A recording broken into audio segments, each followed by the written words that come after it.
प्यार, धोखा और सफलता, एक कहानी। रोहन एक छोटे से गांव से बड़े शहर में पढ़ने आया था। उसके आंखों में सपने थे और दिल में अपने परिवार को बेहतर भविष्य देने की चाहत। शहर की भागदौड़ भरी जिंदगी में भी उसने अपनी पढ़ाई पर ध्यान केंद्रित रखा। एक दिन कॉलेज में उसकी मुलाकात नेहा से हुई। नेहा सुंदर और चंचल थी। धीरे धीरे उनकी दोस्ती प्यार में बदल गई।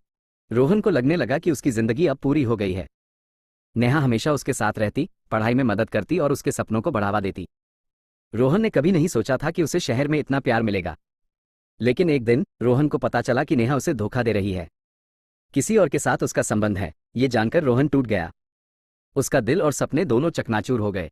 प्यार में मिले इस धोखे ने उसे अंदर से झकझोर दिया। कुछ दिनों तक रोहन एक पागल की तरह घूमने लगा।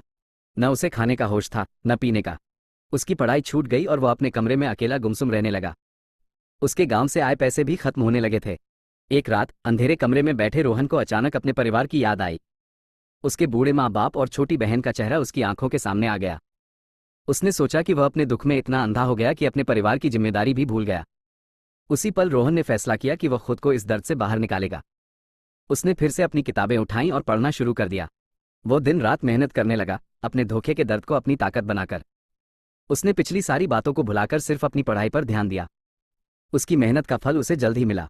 वो कॉलेज में टॉपर बन गया। अच्छे अंकों के साथ उसे एक अच्छी नौकरी भी मिल गई। अब रोहन अपने पैरों पर खड़ा था। उसने अपने परिवार की सारी जिम्मेदारी उठाई। उसके माँ बाप बहुत खुश थे। उन्होंने रोहन के लिए एक सुंदर और सुशील लड़की देखी जिसका नाम अंजलि था। रोहन ने अपने परिवार की पसंद पर भरोसा किया और अंजलि से अरेंज मैरिज कर ली। अंजलि ने रोहन के जीवन में फिर से खुशियां भर दी। वो समझदार और प्यार करने वाली थी। रोहन ने अपने अतीत के दर्द को भुलाकर अंजलि के साथ एक नई और खुशहाल जिंदगी शुरू की। उसने सीख लिया था कि जिंदगी में प्यार और धोखा दोनों मिल सकते हैं, लेकिन अपनी मंजिल पर पहुंचने के लिए हमेशा आगे बढ़ते रहना चाहिए।